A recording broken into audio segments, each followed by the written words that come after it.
নমস্কার বন্ধুরা, রিতাস ডায়েরি চ্যানেলে আপনাদের সবাইকে স্বাগত।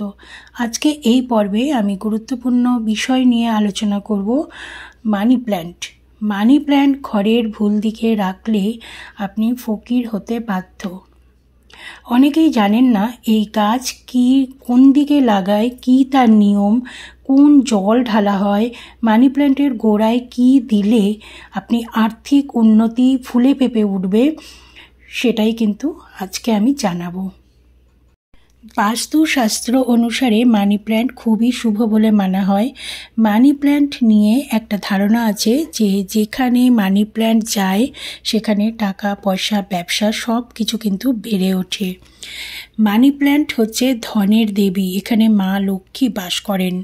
এই গাছের অনেক ফায়দা আছে। যদি শীঘ্রই কেউ ধনী হতে চান তাহলে পয়সা দিয়ে কিনে না, এইটা গাছটা আনতে হবে কোনো অর্থবানের, যারা অর্থবান তাদের বাড়ির থেকে চুরি করে আনতে হবে।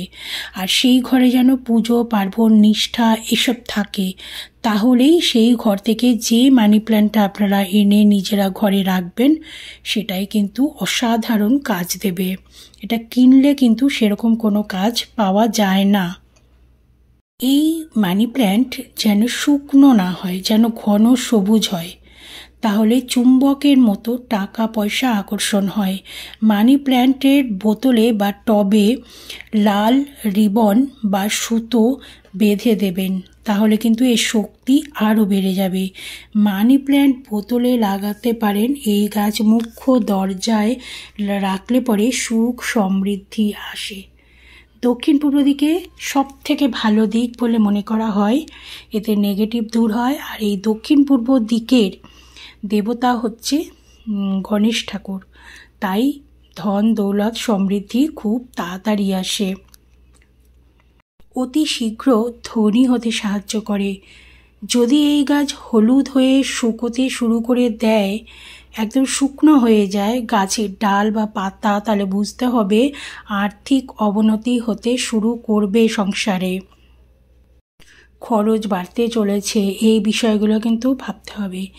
এই গাছ যখন লাগাবেন, এই গাছে কিন্তু যে কোনো জল ঢালবেন না।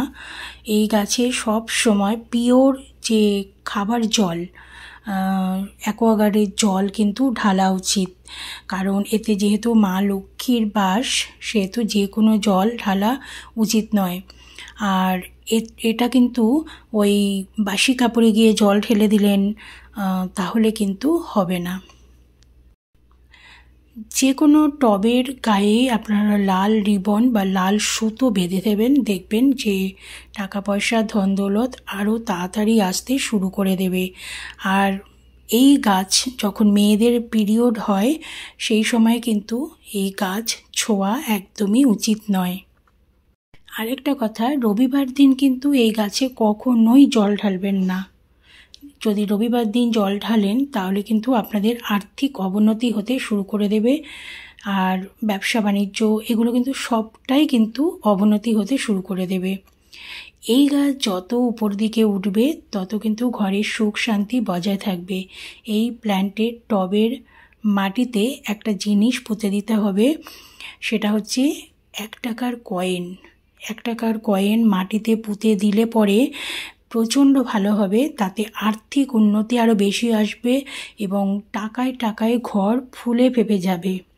ব্যবসা বাণিজ্য ভালো হবে, সমস্ত কিছুর দিক দিয়ে উন্নতি হবে। তবে ওই 1 টাকার কয়েনটা বৃহস্পতিবার দিন লক্ষ্মীর কাছে রেখে, মা লক্ষ্মীর কাছে রেখে পুজো করে নেবেন, তারপর টবের মধ্যে পুঁতে দেবেন। নিজের ঘরের মানি প্ল্যান্ট কিন্তু কাউকে উপহার দেবেন না। যদি দিতেই হয় তাহলে কিনে এনে দিন। যদি দেন নিজের ঘরে মানি প্ল্যান্ট, তাহলে কিন্তু আপনার ধন দৌলত আপনি কিন্তু অন্যের হাতে তুলে দিলেন। তাই যদি তাকে উপহার দিতেই হয় তাহলে কিনে দেন, নিজের ঘরেরটা দেবেন না। আর একটা কথা, মানি প্ল্যান্ট যদি ঘরে রাখতে হয় তাহলে উত্তর দিকে একটা নীল রঙের টাবে রাখতে পারেন বা নীল বোতলে রাখতে পারেন, তাতে আপনাদের কেরিয়ারের উন্নতি হবে। যে কোনো কেরিয়ার, পড়াশুনো, ব্যবসা বাণিজ্য, চাকরি, যেগুলো গ্রোথ হচ্ছে না সেই গ্রোথটা হতে শুরু করে দেবে। সহজেই ভাগ্যের চাকা ঘুরতে শুরু করে দেবে, চারিদিক থেকে অর্থ আসতে শুরু করে দেবে যদি ঘরে উত্তর দিকে নীল রঙের টাবের মধ্যে রাখেন। আর বারান্দাতে যদি রাখেন ব্যালকনিতে, তাহলে উত্তর পূর্ব দিকে রাখবেন, তাহলে দেখবেন আপনাদের ধীরে ধীরে অনেক বেশি উন্নতি হচ্ছে এবং অনেক বেশি টাকা পয়সা আকর্ষণ হচ্ছে, চুম্বকের মতো আকর্ষণ হবে টাকা পয়সা, আপনারা নিজেরাও ভাবতে পারবেন না। তবে এই গাছকে খুব নিয়ম করে রাখতে হবে, যে কোনো কাপড়ে ছোবেন না, কাউকে ছুতে দেবেন না, খুব যত্ন করে রাখবেন। সবাই ভালো থাকবেন, ভালো লাগলে লাইক শেয়ার কমেন্ট